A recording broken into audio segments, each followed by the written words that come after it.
no capítulo 10. Esther, capítulo 10. Estamos chegando finalmente no último capítulo de Esther. E essa caminhada foi uma caminhada muito boa, não é? Não é, irmão? É muito interessante ver como Deus conduziu a história daquele povo, não é?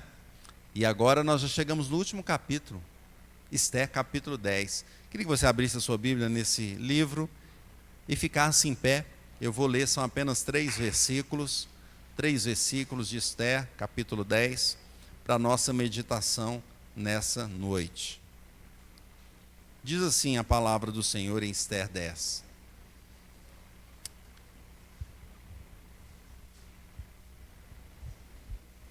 Veja o que diz o texto.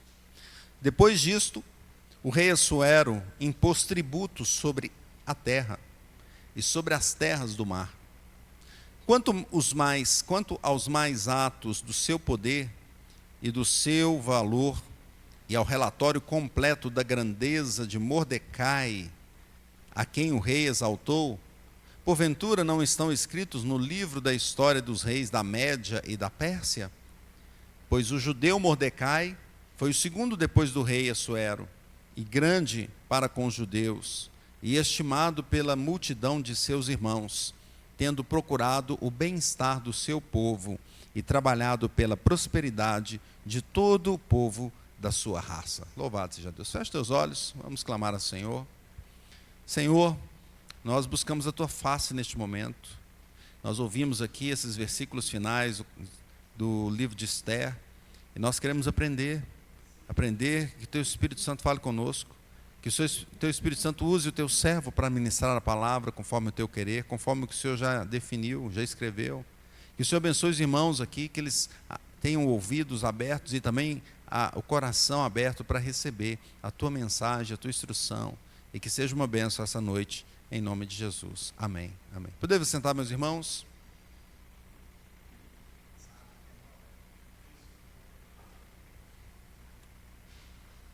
Tomar uma água aqui, irmão. Obrigado, irmão, colocou aí para mim. Meus irmãos, existem reinos e existe o reino. Existem reis e existe o rei. O rei. Veja que esse início aqui do capítulo 10 nos passa, são apenas 3 versículos, diferente lá de alguns capítulos que foram grandes, esses aqui são 3 versículos. E ele nos indica que ainda estamos nos reinos dessa terra, nós ainda vivemos nos reinos dessa terra. Mas o final aponta para o reino eterno de Deus. Glória seja dada ao Senhor. É isso que nos aponta esse capítulo final. Nós temos aqui um livro que retratou a história do povo de Israel que viveu lá na Pérsia. Viveu na época do rei Assuero, isso foi 486 a 465 a.C. Esse rei era filho de Dario, filho de Ciro. Ciro foi um rei que libertou, vocês lembram disso, ele libertou o povo de Israel. A época de Ciro foi a que nós estudamos, que nós aprendemos em Esdras, aprendemos em Neemias. Aquele povo estava lá exilado, estava como escravo, vamos dizer assim, no exílio, não é? De uma certa forma escravo, mas de uma certa forma também serviram. Eles tinham liberdade para atuar naquela região, naquele império, né? E Ciro mandou eles voltarem para casa. Ciro destruiu a Babilônia e falou assim: agora todas as nações que estão aqui, que estavam servas aqui, podem voltar para suas casas. E muitos voltaram. Ele até falou: voltem para Jerusalém para construir Jerusalém. E muitos foram com Neemias e com Esdras, mas outros ficaram ali na Pérsia, naquela região. E esse livro de Esther, então, contou e nos conta a história daqueles que ficaram na Pérsia. Não é? E o livro, então, ele conta, porque na Pérsia nós temos um rei, que é um rei que não era do povo de Deus, não é? Mas a Bíblia da Reforma utiliza até um título interessante para esse livro. Ela fala que Deus assegura com soberania que aqueles que procuram destruir o seu povo, é esses que serão destruídos, não é? E nós percebemos que o livro caminha assim, com a história ali do rei Assuero querendo se engrandecer. Ele estava num momento de paz, vamos dizer assim, era reinos, o reino dele era enorme. Nós vimos que tinha 127 províncias, que era lá desde o Egito até a Índia. Você já viu isso no mapa, eu já mostrei para vocês. E ele conquistou todo esse reino e comandava ali todas aquelas províncias, vários povos diferentes, não é, que estavam ali no meio. E ele estava no momento onde ele está, tenho tanto poder, eu quero mostrar esse poder. E ele fez uma grande festa, um grande banquete. Esse livro de Esté é um livro que sempre tem banquetes. Nós também vamos ter um banquete dia 29. Né? Mas aqui sempre tem banquetes, sempre o pessoal está reunindo. E ele fez um banquete ali grande, fez festa de 180 dias, igual vocês que fazem festa aí, né, de 180 dias. 180 dias de festa, e chamou representante de todas essas províncias, e ali ele demonstrou sua riqueza, mostrou tudo que tinha, as riquezas que tinha. Eles tomavam lá o vinho num copo de ouro, né? Os tecidos todos de linho fino na época era muito caro. Então nós percebemos ele querendo mostrar a sua grandeza e a sua conquista, e ele quis mostrar até a sua esposa, a rainha Vasti. Queria que ela desfilasse na frente de seus convidados, mas ela não aceitou. Ela estava lá em outro palácio, ele tinha 2 palácios, um para ele e um para as mulheres, para Vasti. Ela não quis, e aí ele foi pegar conselhos ali com os homens que falaram: tira ela de ser rainha, tira ela da sua posição. E ele fez isso, ao invés de seguir com o seu casamento, vamos dizer assim, cuidar do seu casamento, não. Ele separou dela, e nessa hora então aparece Esther. Esther então foi a rainha, só que Esther não era da Pérsia, ela era judia. E o que acontece? O tio dela, o tio, Mordecai, fala com ela assim, ele que criou Esther, ele fala com ela: não conta que você é judia. E ela ficou lá e não contou. E o rei amou Esther, e ela se tornou rainha. Acontece que tinha Amã. Amã era o inimigo do povo de Deus. Amã era, sabe, daquelas pessoas que quer, né, crescer em cima dos outros. E Amã foi conquistando espaço diante do rei Assuero. E o rei deu a ele até uma lei que falava assim: todo mundo que passar perto de Amã tem que prostrar diante de Amã. E ele ficou satisfeito, lógico, não é? Com aquilo. Mas Mordecai não fazia isso, Mordecai não se prostrava, e ele ficou bravo com Mordecai. O que está acontecendo que esse cara não se prostra diante de mim? Até que ele descobriu que Mordecai era judeu, e ele lembrou da história da família dele, que a família dele lá na época de Moisés, lá atrás, tanto tempo atrás, a família dele era inimiga de Israel. E ele fala: agora eu vou aproveitar e destruir esse povo. E ele consegue, junto com o rei, aprovar um edito que falava assim: todo o povo vai ser destruído. Ele contou algumas coisas para convencer o rei disso, né? Ele falou: tem um povo aí que não obedece a sua lei, tem um povo aí rebelde. E o rei falou: o que é isso? Não obedece à lei? E ele conseguiu então aprovar esse edito. E aí eles sortearam para ver que dia que isso ia acontecer. Ia cair 1 ano depois. E todo o povo, então, naquelas 127 províncias, todo que era judeu ficou temendo de que isso acontecesse. Mordecai procura Esther e fala com ela: olha, faça alguma coisa. Esther falou: mas eu não posso nem chegar diante do rei se ele não me chamar. Era assim, né?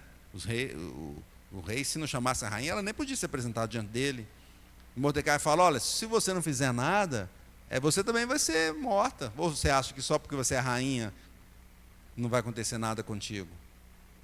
Esther então faz jejum e vai lá diante do rei. E o rei a recebe com alegria, não é? E ele fala com ela assim: o que você quer, Esther? Eu vou te dar até metade do reino, não é? Ela poderia ter pedido a metade do reino e saído fora. Ela não fez isso, né? Ela estava ali para interceder pelo povo. Ela fala: não, eu quero fazer um banquete. De novo um banquete, né? Vamos fazer um banquete. Aí o rei foi, mas ela pediu: convida Amã. E Amã foi nesse banquete, não é? E ainda Amã estava naquela situação: quero destruir Mordecai. Antes de chegar essa data final, ele foi construir uma forca. A mulher dele falou: constrói uma forca e enforca esse cara aí, né? Ele fez uma forca pequena, 25 metros de altura, né? E nós vimos que ele tentou com o rei, ele estava querendo pedir ao rei para enforcar Mordecai. Mas o rei estava com outra coisa na cabeça, porque Mordecai tinha ajudado o rei lá atrás, tinha indicado ali uma conspiração que estava sendo feita, né? E era verdade. E o rei não foi morto porque Mordecai tinha falado isso. E eles conseguiram então acabar com essa conspiração. E o rei falou: o que eu fiz para Mordecai? Uma noite que ele estava sonhando, ele falou: o que eu fiz? Ele me ajudou, não fiz nada. Aí ele chama Amã: Amã, deixa eu te falar. Pode falar, rei. Né? Eu estou falando linguagem fácil aqui, né? Mas a linguagem deles era mais, né, formal nesse sentido. Eu quero exaltar alguém, quero honrar essa pessoa, o que eu devo fazer? E Amã ficou, né, talvez se encheu mais ainda. Opa, vai ser comigo, né? Lógico, quem mais que ele vai honrar? Não, você faz o seguinte, rei, coloca ele no seu cavalo, veste a sua roupa, coloca a coroa na cabeça dele, e ele vai andar, e anda com ele na cidade falando: essa é a pessoa que o rei quer honrar. E o rei gostou e falou: que ótimo, então faça isso. Amã já estava falando comigo, né? Com Mordecai. Imagina, ele se mordeu, né, de raiva. Eu até brinco, né? Mordecai, ele se mordeu de raiva. Mordeu de raiva. Que coisa, esse Mordecai não está dando tempo. E ele, daquela forma tal, foi convidado para o banquete. Ele foi para o banquete. E a forca estava pronta. Ele queria alguma brecha para convencer o rei de enforcar Mordecai. E no banquete estão ali os dois, e a Esther também. E o rei pergunta de novo: Esther, o que você quer? Te dou até metade do reino. Ela falou: oh, rei, eu quero mais um banquete. Marcou um outro banquete para outro dia. Tá bom, a gente volta. Volta com Amã também, tá bom. E Amã, todo feliz: opa, Esther também está gostando de mim, que bom, não é? Ele volta então no outro banquete. E o que acontece? Eles têm um banquete. E o rei pergunta: Esther, o que você quer? E ela fala: o que o rei faria com aqueles que perseguem injustamente o meu povo? E o rei falou: o que está acontecendo? E para andar mais rápido com a história, ela fala: esse Amã está te enganando, está aprovando leis para destruir o meu povo, que não tem feito nada do que ele falou que fez. E o rei fica bravo. E o rei: o que aconteceu? E sai, vai para o pátio dele. E Amã fica atordoado e chega perto de Esther para tentar pedir alguma ajuda, porque ele viu que o rei ficou bravo. E o rei volta e vê ele perto de Esther, caído no divã dela. E ele manda fazer o quê? Enforcar Amã na mesma forca que ele fez, não é? Acontece que a história não acabou, porque quando chega mais à frente, aquela lei que o rei tinha colocado, e essa era uma característica, e o texto fala isso, é uma lei que não pode ser revogada. Nem o próprio rei podia ir lá e mudar aquela lei. Então, aquele dia marcado para destruir o povo estava mantido. E ele pergunta para Esther e Mordecai: o que vocês querem que eu faça? E Mordecai fala: faça uma outra lei permitindo que o povo se defenda. E ele faz uma outra lei. Então, chegando naquela data, o que aconteceu? Muitos ficaram com medo, falou: agora eles podem se defender. Mas outros se levantaram para destruir o judeu, e eles se defenderam, e teve uma grande vitória dos judeus sobre seus inimigos, né? Então nós chegamos nesse ápice, nesse final do texto, depois que tudo isso aconteceu. Então Mordecai agora começou a ser poderoso, e nós vimos aqui o texto que lemos, o rei Assuero. Duas coisas que nós podemos perceber aqui: tudo isso aconteceu e o texto de repente dá uma quebrada. O texto faz assim: o rei Assuero começou a impor mais tributos a todo o seu império, incluindo as regiões distantes, não é? E depois o próximo versículo fala assim: suas grandes realizações e o relato completo da grandeza de Mordecai. Olha como o texto trata essas duas coisas, não é? A quem o rei havia promovido, estão registrados no livro da história dos reis da Média e da Pérsia. O judeu Mordecai ocupou o cargo mais alto do reino, abaixo apenas do próprio rei Assuero. Era muito importante entre os judeus e tinha muito alta consideração, pois ele continuou a trabalhar para o bem do povo e a buscar o bem-estar de todos os seus descendentes. Então parece que esse versículo 1, ele choca com o versículo 2, está falando de Mordecai que cresceu, mas fala que o rei trouxe tributos. Meus irmãos, o que esse texto está nos mostrando?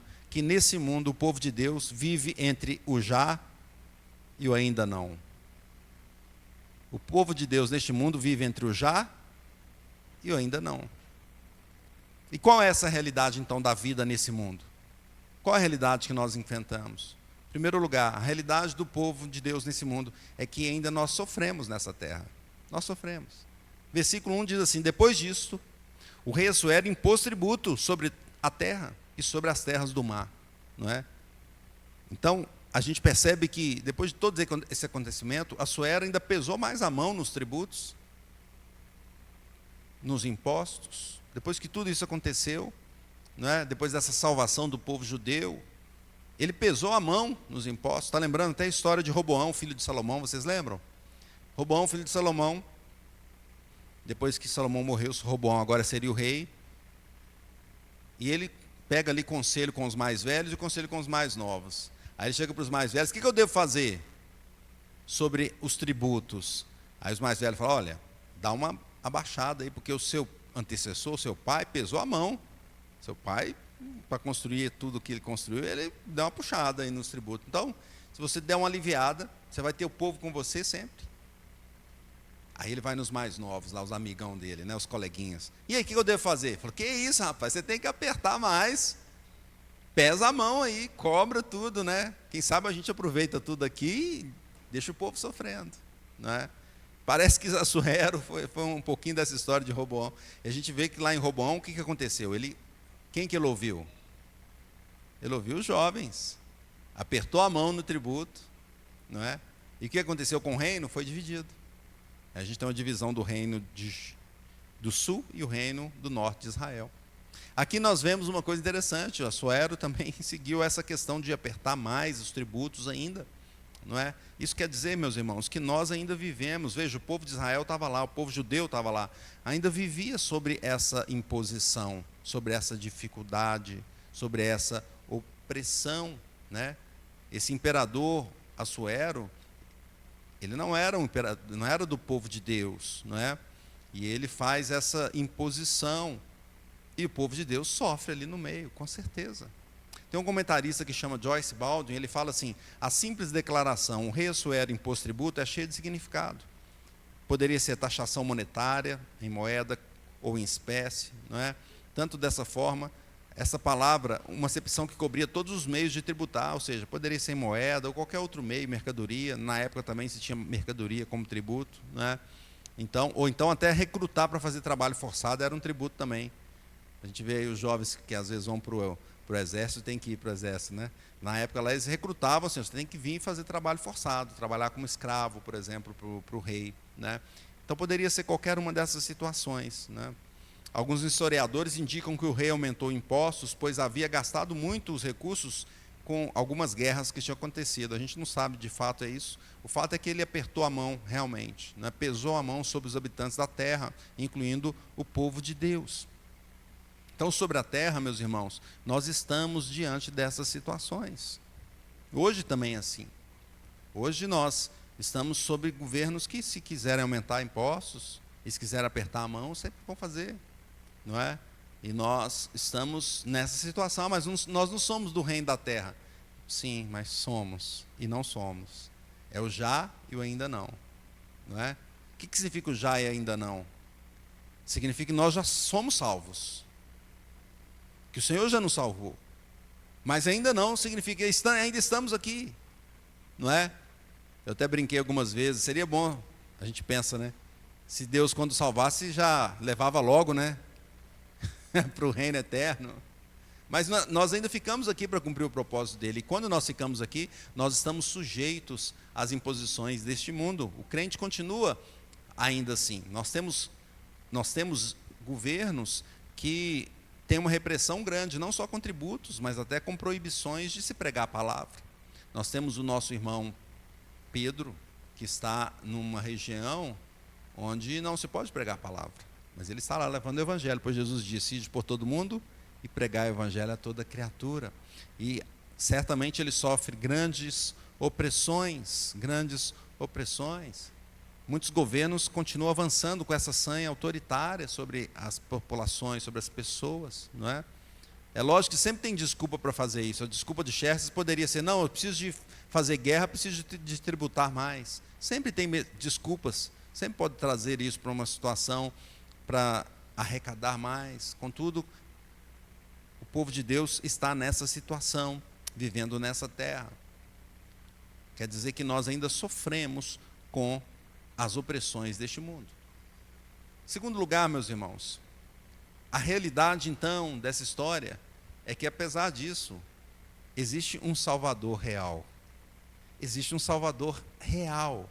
Veja o versículo 2, leia comigo o versículo 2. O que dá essa quebrada. Ele fala dos tributos aqui, agora ele vai para o versículo 2, já falando de Mordecai, de uma maneira assim, como se fosse uma transição muito brusca, muito rápida, né? Ele fala assim: quanto aos mais atos do seu poder e do seu valor, e ao relatório completo da grandeza de Mordecai, veja, ele estava falando de repente de Xerxes ali e mudou. Agora ele está trazendo a história, ele está falando sobre Mordecai, né? A quem o rei exaltou, não estão nos livros da história dos reis da Média e da Pérsia? Então percebam que o texto nos diz sobre os grandes atos de Mordecai, e que eles foram registrados além desse livro de Esther, porque ele cita outros livros. Ele está falando, foi registrado nos livros da história dos reis da Média e da Pérsia. Então veja que Mordecai não foi apenas um grande governante ali para o rei ou para o judeu, mas ele foi destacado nas 127 províncias da Pérsia. Ele foi valorizado tanto por seu povo, quanto pelo Império Persa, não é?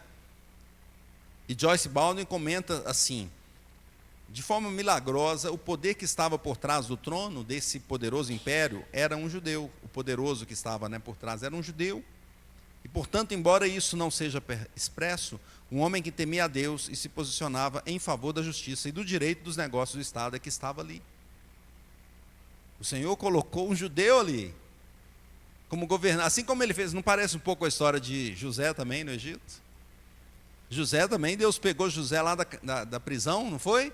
E levou ele como o segundo homem do Egito. Aqui nós temos Mordecai, que foi levado ao segundo homem do reino da Pérsia, que também foi um grande império. O Egito, na época de Moisés, na época de José, era um grande império. Aqui também a Pérsia era um grande império. Então nós podemos ver, meus irmãos, que o Senhor está governando independente se as pessoas acreditam ou não.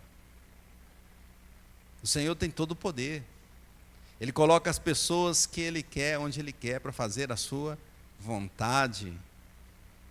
E Ele faz isso com um plano final que vai nos levar a uma salvação eterna. Glória a Deus por isso. Mordecai ali colocado naquela situação, Esther ali colocada naquela situação, foram usados para que o povo fosse salvo.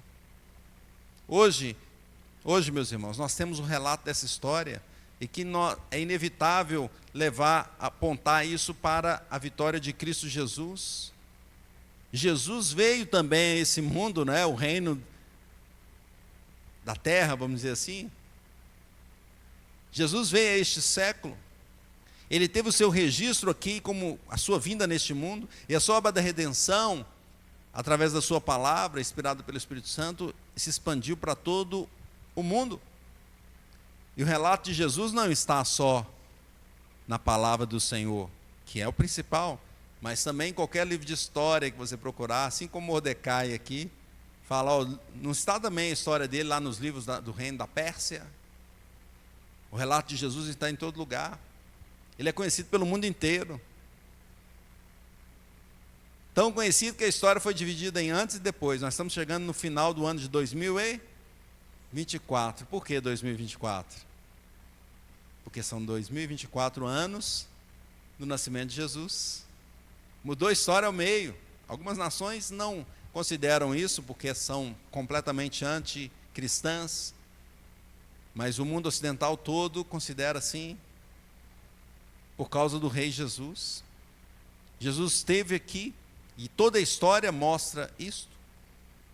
É interessante lembrar aqui o jornalista Lee Strobel. Vocês conhecem o Lee Strobel? Lee Strobel foi um jornalista ateu. Ele era ateu. E o que aconteceu? A sua esposa converteu. E ele ficou muito bravo. A esposa converteu? Né? E a filha dele, ela queria também, estava pregando o evangelho em casa. E ele falou, não é possível. Ele ficou todo atordoado, porque ao mesmo tempo que isso aconteceu, ele estava sendo promovido, né? E estava agora, vamos crescer no jornalismo, vamos ser, né, importantes.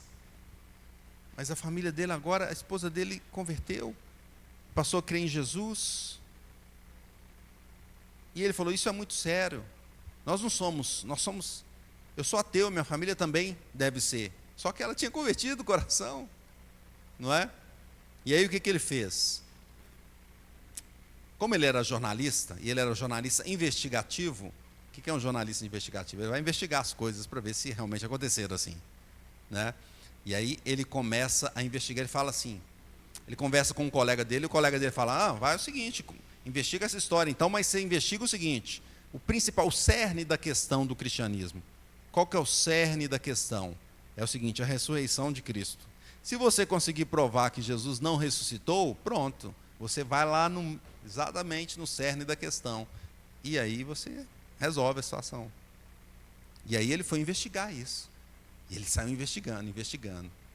E foi nos historiadores, e foi nos museus, e fez de tudo. Ele tinha essa técnica de investigar, ele fez de tudo para provar que a ressurreição não era verdadeira. Conversou com especialistas, médicos especialistas em pessoa que morre e ressuscita, enfim, e tudo isso, não é?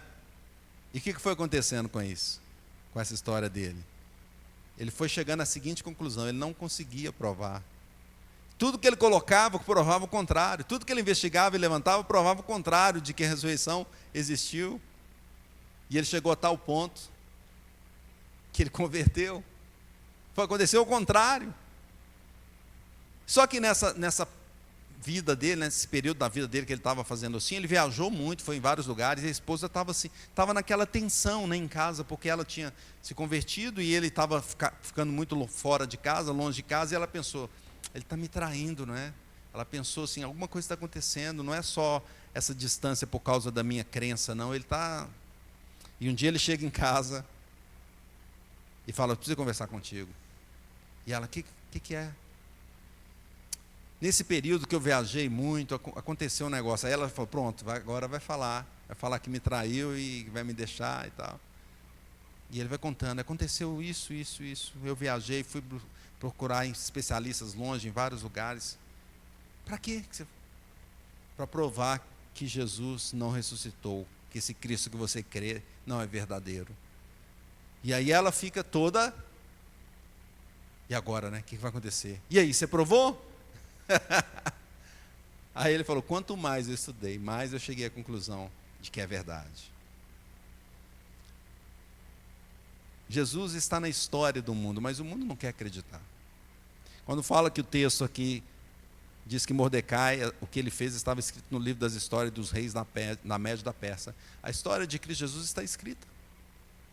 Contudo, muitos ainda tentam mudá-la, tentam dizer que não é verdade.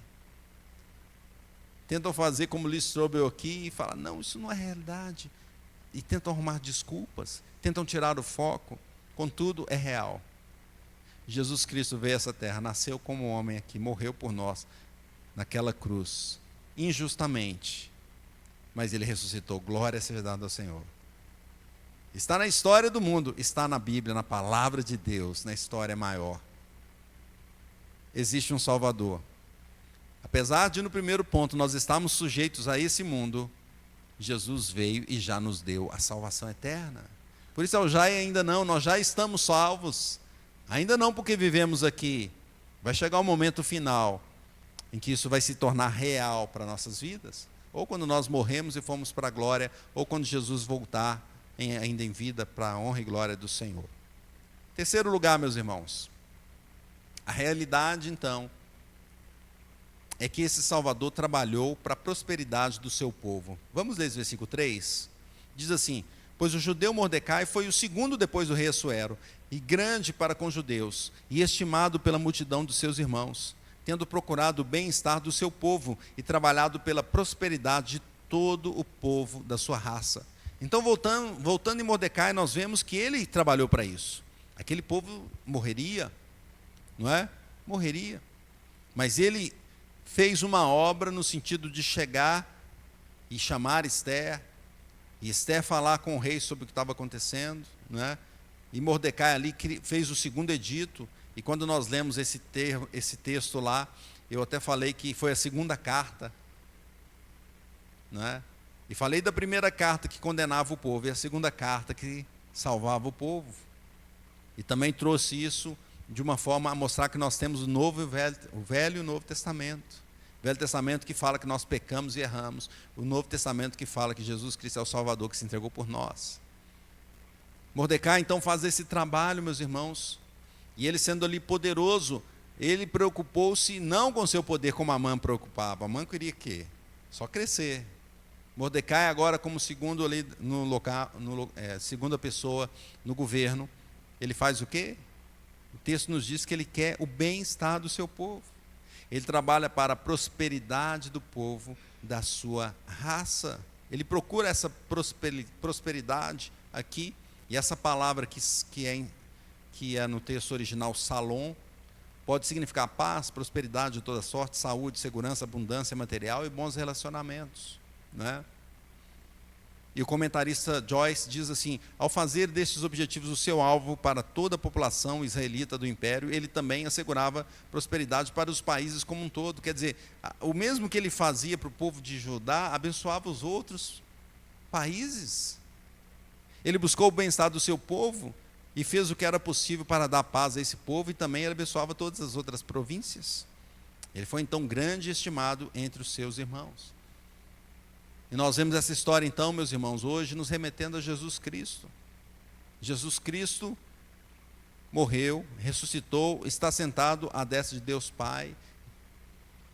E ele fez isso para nos dar o quê? Prosperidade. Em que sentido? De nos dar vida. De nos dar o que é necessário para viver bem aqui e principalmente para viver bem na glória. Quem dá isso? É o Senhor.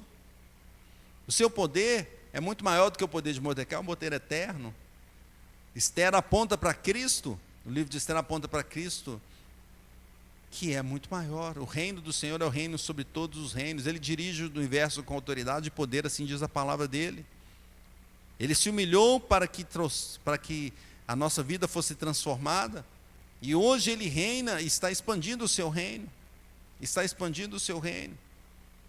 Por isso nós vivemos com essa visão do já e ainda não. O Senhor Jesus já realizou a obra da redenção. Quando ele estava na cruz, o que ele disse? Um pouquinho antes de morrer: Pai, nas tuas mãos entrego o meu espírito. E ele fala: está consumado. A obra dele foi consumada ali. Não aconteceu no nosso tempo a nossa salvação do corpo, não é? Nós ainda estamos aqui com o corpo que se deteriora, não é? A cada dia que passa a gente sente uma dorzinha ali, uma dorzinha aqui, né? Aí um dia foi no médico, né? No dentista. Aí falou: não, tá tudo bem seus dentes, seu dente é muito forte e tal. Eu falei: mas tem um dentezinho aqui que deu uma viradinha assim. Aí ela fala: né? Ela tentando explicar com muita calma: né? Quantos anos você tem? 51. Sabe? A idade vai passando. Então nós ainda estamos vivendo aqui nesse mundo com os efeitos deste mundo. Os tributos aqui que o Assuero coloca não são só os tributos. O texto não está falando só sobre a questão financeira, econômica, está falando também sobre o peso que nós temos neste mundo caído. Contudo, Jesus já conquistou a vitória. Jesus já nos restaurou. Nós viveremos numa eternidade completamente transformada. O reino da Pérsia, e por isso eu coloquei esse título, eu nem falei do título, né? O título da mensagem é esse: Vivendo no reino da Pérsia. O reino da Pérsia que nós vivemos é que o reino deste mundo, mas nós não somos deste mundo, nós somos do Senhor Jesus que nos conquistou. Nós estamos aqui no já, no ainda não, mas nós já estamos salvos e nós cremos na glória eterna com o Senhor. Cristo nos trouxe então, fez essa obra para nos trazer paz. Nós temos paz com Deus, porque antes nós éramos inimigos de Deus, mas Jesus nos limpa de todo o pecado. Não é assim que diz a palavra do Senhor? Se confessarmos os nossos pecados, Ele é fiel e justo para nos limpar, nos purificar de toda a injustiça. É o Senhor Jesus que faz isso. E hoje nós vamos ter a ceia, lembrando desse momento. Cristo já nos deu então vida, prosperidade espiritual, e o reino do Senhor é acima de todos. Ele já reina nas regiões celestiais. Mesmo fisicamente nós aqui nessa casa secular, nós vivemos no reino do Senhor Jesus. Glória seja dada ao Senhor. Concluindo, meus irmãos, o crente vive neste mundo sujeito às pressões mundanas, mas conhecendo a história verdadeira do Evangelho e confiante na obra redentora do Senhor Jesus. Eu queria terminar com esse texto que eu vou ler para os irmãos, que é do Emílio Neto. O Emílio Neto tem um livro sobre Esther. Tem um livro sobre Esther. E ele trouxe essa conclusão interessante que eu queria trazer para os irmãos, que fala assim, olha, como viver na casa secular em que fomos colocados por Deus para viver? Como a gente fica sendo cristãos brasileiros e sendo expostos o tempo todo à imoralidade do carnaval e dos programas de televisão, às pressões públicas pela aceitação de padrões de comportamento sexual contrários aos mandamentos de Deus, e as pressões para a normalização do assassinato de bebês, como o aborto, vivendo diante de tanta gente poderosa que chama o mal de bem e o bem de mal, com violência terrível nas nossas cidades e desesperança em toda parte. Como a gente fica? Como viveremos sendo cristãos, vivendo em países onde a nossa liberdade é severamente limitada, onde não podemos falar de Cristo em público, nem carregar Bíblias, ou nos reunirmos com tranquilidade para adorar? Ele está falando de países que perseguem, né?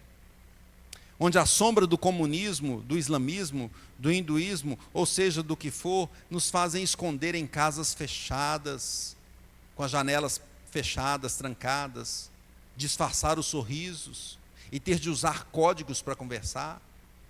Como a gente fica sendo cristãos que vivem na Europa e veem o cristianismo nominal que não vale de nada, vendo a islamização do Ocidente, vendo as pautas seculares dominando e homens acovardados, falhando em defender as mulheres, vendo a herança cultural se esvaindo? Como a gente fica sendo cristãos em regiões onde a igreja cresce muito, porém frequentemente de forma nada saudável teologicamente? É assim em boa parte da América do Sul, da África, a mistura com religiões pagãs, muita teologia da prosperidade, tanta coisa boa acontecendo, mas vem junto com tanta coisa estranha. Como a gente fica sendo cristãos na universidade, onde há zombarias e perversão em toda parte? Como a gente fica sendo cristãos nas repartições públicas e em empresas privadas, onde todo mundo apronta de tudo, e se você não apronta, você é que não é confiável? Como a gente fica aqui na casa da Pérsia, ele fala assim, a casa da Pérsia secular, aqui nesta terra, exilada, onde Deus nos colocou por causa dos pecados dos nossos antepassados mais antigos? Como a gente fica sabendo que um dia teremos nova terra, mas ainda não? Como a gente vive lembrando que Deus está levando o seu povo a um grande triunfo nele e nos dará descanso de todos os seus inimigos? Então, como viveremos, meus irmãos? Em primeiro lugar, viveremos perseverantes na fé. Como crentes aqui caídos, nesse mundo caído, nós temos que ficar firmes na fé. E os irmãos cantaram a canção, somente ponho a minha fé na graça excelsa de Jesus, no sacrifício remidor, no sangue do bom Redentor. A minha fé e o meu amor estão firmados no Senhor. Emílio fala assim, não esperemos que essa terra vire o céu antes da volta de Cristo. Confiemos em Cristo, Ele que vai fazer isso.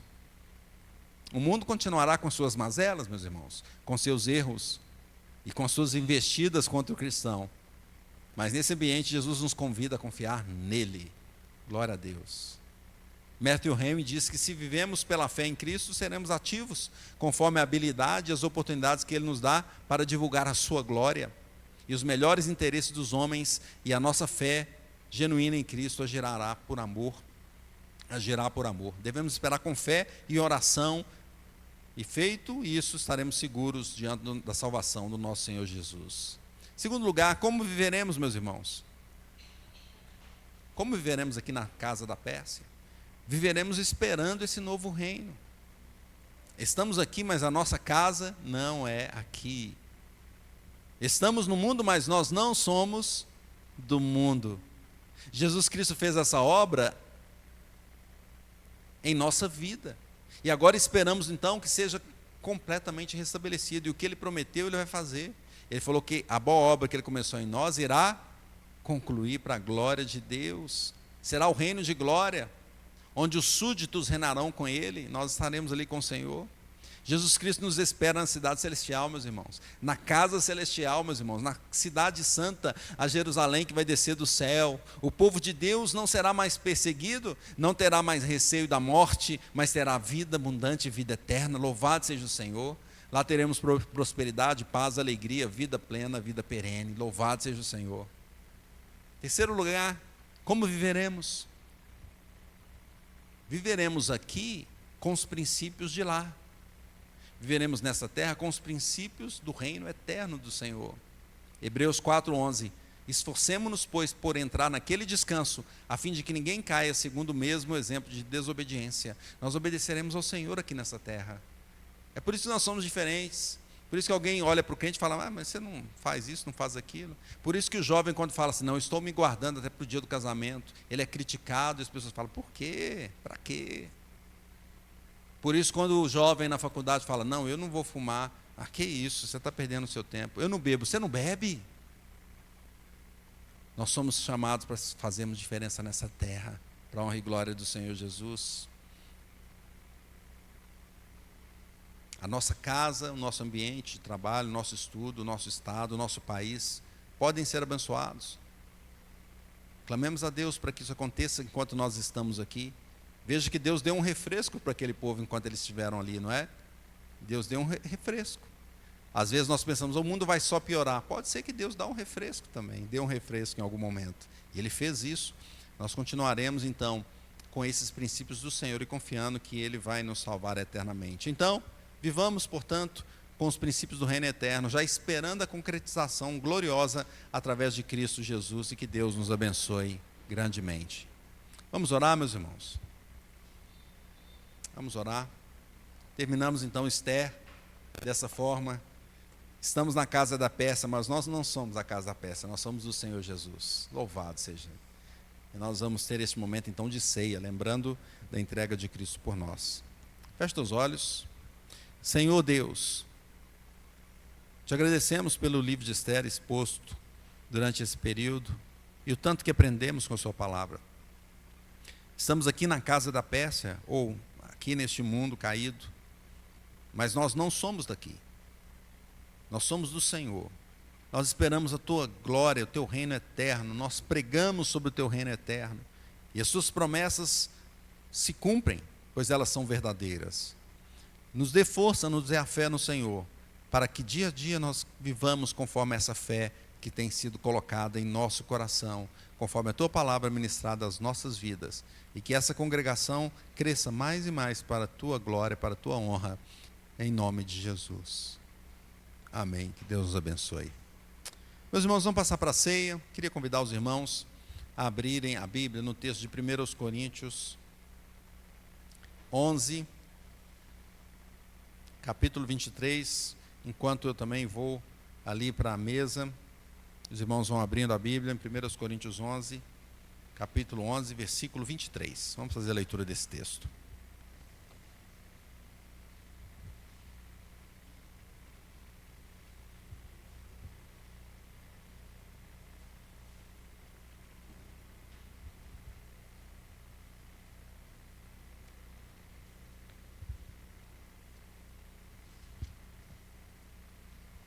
Paulo está nos ensinando então a seguirmos a ordenança do Senhor, né? Uma das coisas que nos mostra que nós não somos aqui dessa terra, é obedecer às ordenanças do Senhor. Durante um período na história, os nossos irmãos da igreja primitiva, eles chamavam os irmãos de canibais.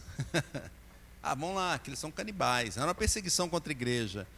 E eles chamavam eles de canibais, porque eles falavam assim, não, nós comemos do corpo de Cristo, né? Então, canibais, não. Mas a ordenança de Jesus, ele fala assim, este é o meu corpo, o pão. Ele está falando sobre o pão, não é? Que representa o corpo do Senhor Jesus.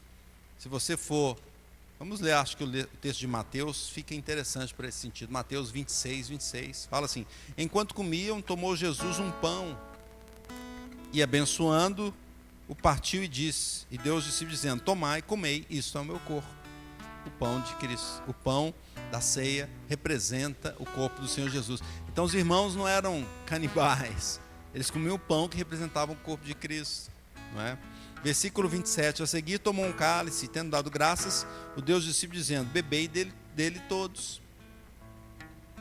E aí eles falavam: olha, eles comem pão e bebem o sangue, né? Come o corpo e bebe o sangue, não é?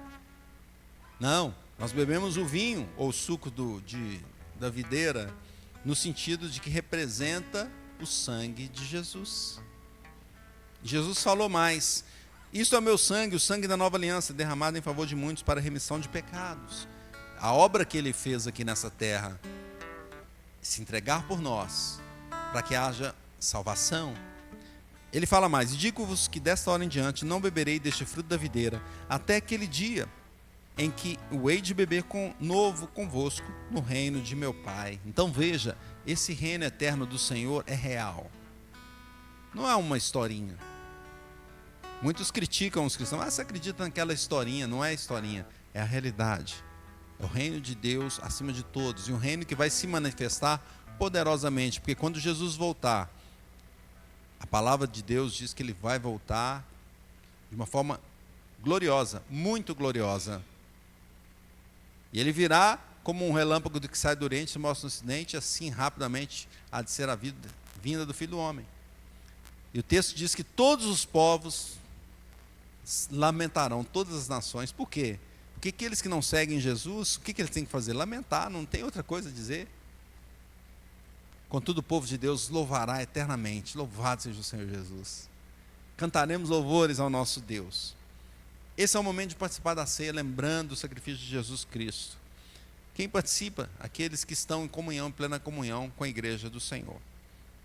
Nosso irmão Sidney vai fazer a distribuição. Eu vou consagrar os elementos, orar mais uma vez. Se você não está em comunhão com a igreja de Cristo, é o momento de você buscar essa comunhão. Busque o Senhor Jesus, e que Ele te abençoe grandemente para a honra e glória do Senhor. Deus, te louvamos por esses elementos aqui colocados. Te agradecemos por essa ordenança da ceia do Senhor, e ela fortalece a nossa vida. Nós saímos aqui alimentados espiritualmente, que é o Senhor que nos fortalece. Consagramos esses elementos, e que cada irmão tenha esse momento agradável na tua presença, esse banquete, como diz o Esther aqui, só que agora um banquete espiritual. Oramos em nome de Jesus. Amém. Este é o meu corpo que é dado por vós, foi partido naquela cruz. Vamos ficar em pé, aqueles que vão participar, que estão em plena comunhão com a igreja do Senhor, e vamos, enquanto isso, cantar o primeiro verso do hino 266. Receba e aguarde para que a gente participe juntos. Rude cruz se erigiu, dela um dia fugiu, como emblema de vergonha e dor. Mas eu sei que na cruz, nesse dia, Jesus deu a vida por mim, pecador. Se eu amo a mensagem da cruz, seu triunfo meloso será, pois um dia, no lugar de uma cruz, a coroa Jesus me dará.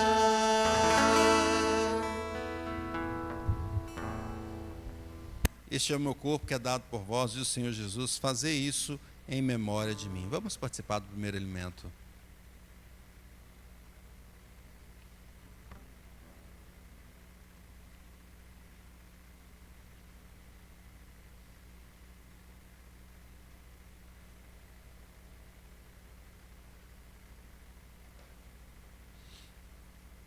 Por semelhante modo, depois de haver ceado, tomou também o cálice, dizendo: este é o cálice da nova aliança do meu sangue, diz o Senhor Jesus. A nova aliança, aliança reformada, renovada. Esse nova aliança ali, essa palavra nova, no original, significa aquele novo, sabe quando você restaura, que fica novo? Não significa totalmente novo. Tem alguns que falam assim: joga fora o Velho Testamento, não considera ele mais, o que vale é o Novo Testamento. Mas Jesus não está dizendo isso, ele está dizendo que foi restaurado.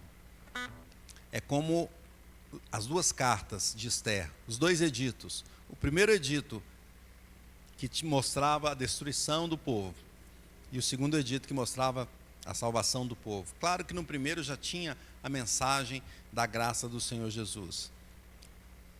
Nova aliança, restauração, transformação de vida. Por causa disso, Jesus se entregou e verteu o sangue ali na cruz. Vamos participar então deste elemento, enquanto nós cantamos o segundo verso do hino. Desde a glória dos céus, o Cordeiro de Deus, ao Calvário humilhante baixou. Nessa cruz para mim há mistério sem fim, porque nela Jesus me salvou. Se eu amo a mensagem da cruz, seu triunfo meu gozo será. Pois um dia, lugar de uma cruz, a coroa Jesus me dará.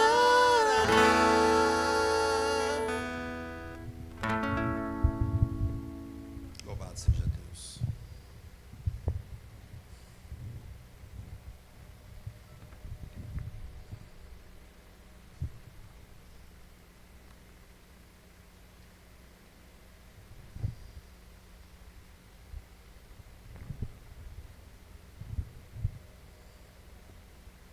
Bebei dele todos, diz o Senhor Jesus, este é o meu sangue, que é dado por vós. Vamos fazer isso com alegria no nosso coração, para a honra e glória do Senhor.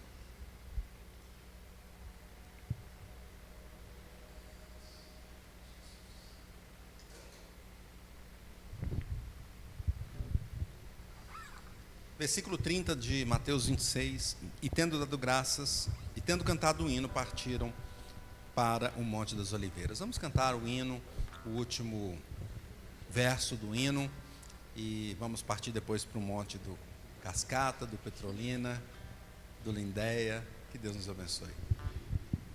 Nessa cruz padeceu, desprezado morreu, meu Jesus para dar-me perdão. Eu me alegro na cruz, dela vem graça e luz para minha santificação.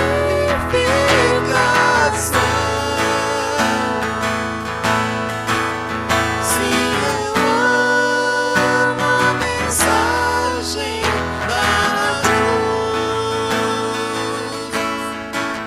seu triunfo meu gozo será. Pois um dia, lugar de uma cruz, a coroa Jesus me dará. Louvado seja Deus. Vamos todos nos colocar em pé, vamos ter essa última oração.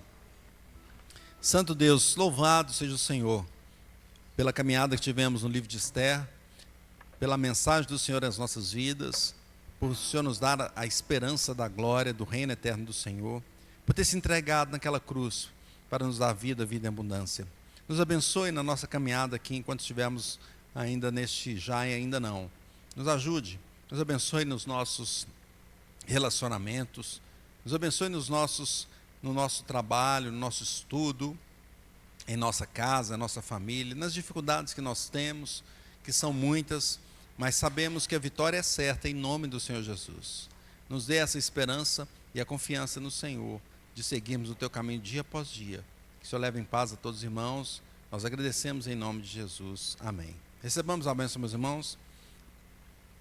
E a graça de nosso Senhor e Salvador Jesus Cristo, e o amor de Deus o Pai, e a comunhão do Espírito Santo, seja com todos nós e com todo o povo de Deus, espalhado sobre a face da terra, desde agora e para sempre. Amém. Amém. Deus abençoe grandemente a sua vida.